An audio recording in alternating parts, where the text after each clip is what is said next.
ನಮಗೆ ಜೀವನದಲ್ಲಿ ಕೆಲವಾರು ಭಯಗಳಿದ್ದಾವೆ. ಸೊ ಈ ತರಗತಿಗಳಲ್ಲಿ ಭಾಗವಹಿಸಿದ ನಂತರ ಆ ಭಯವೇ ಇಲ್ದಾಗಾಯಿತು. ಇನ್ನೊಂದೇನೆಂದರೆ, ನಾವು ಜೀವನದಲ್ಲಿ ಇಲ್ಲಿ ತನಕ ಸಾಕಷ್ಟು ವಿಚಾರಗಳನ್ನು ಹೊತ್ಕೊಂಡು ಬಂದಿದ್ದೀವಿ, ಮೂಟೆಗಳನ್ನು. ಅದು ನಮ್ಮ ಕುಟುಂಬದಿಂದ ಬಂದಿರ್ಬೋದು ಅಥವಾ ಸಾಮಾಜಿಕ ಬೆಳೆದ ಪರಿಸರದಿಂದ. ಆ ಗಂಟು ಮೂಟೆ ಹೊತ್ಕೊಂಡು ಜೀವನದಲ್ಲಿ ಸಾಕ್ತಾ ಇದ್ವಿ ಭಾಳ ಸ್ಲೋ ಆಗಿ. ಆ ಹೊರೆಯನ್ನು ಇಲ್ಲಿ ಇಳಿಸಿ ಹೋಗ್ತಾ ಇದ್ದೀನಿ ಅಂತೇಳಿ ನನಗೆ ಅನ್ನಿಸ್ತಾ ಇದೆ.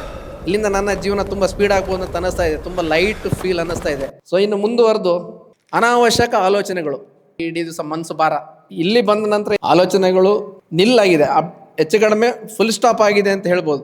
ಸೊ ಇನ್ನು ಮುಂದುವರೆದು ಭೌತಿಕ ಪ್ರಪಂಚದಲ್ಲಿ ನಾವು ಪ್ರಪಂಚವನ್ನು ನೋಡುವ ದೃಷ್ಟಿಕೋನವೇ ಬದಲಾಗಿದೆ. ಸೊ ನನಗೆ ತುಂಬ ಒಳ್ಳೆಯ ಅನುಭವ ಅನಿಸ್ತಿಲ್ಲಿ. ಹೇಳ್ತಾ ಹೋದ್ರೆ ಇನ್ನೂ ತುಂಬ ಹೇಳ್ಬೋದು. ನಮಗೆ ಈಗ ಪ್ರೋಸೆಸ್ಸಿಗೆ ಮುಗ್ದಿರೋದ್ರಿಂದ ಲೈಟ್ ಫೀಲಿಂಗ್ ಇದೆ. ಮತ್ತು ಈ ಪ್ರಪಂಚ ಆಗಲಿ ಇನ್ನೊಂದಾಗಲಿ ಎಲ್ಲ ಸುಂದರವಾಗಿ ಕಾಣ್ತಾ ಇದೆ ಈಗ. ಯಾಕಂದರೆ ನಮ್ಮದು ಲೆನ್ಸ್ ಹೋಗ್ಬಿಟ್ಟಿದ್ದಲ್ಲ. ತುಂಬ ಸಂತೋಷ ಆಯಿತು. ಸೊ ಹಾಗೆ ಗುರೂಜಿ ಅವರಿಗೂ ನಾನು ಧನ್ಯವಾದಗಳು ಹೇಳಿ ನನ್ನ ಮಾತನ್ನು ಮುಗಿಸ್ತೇನೆ. Thank you.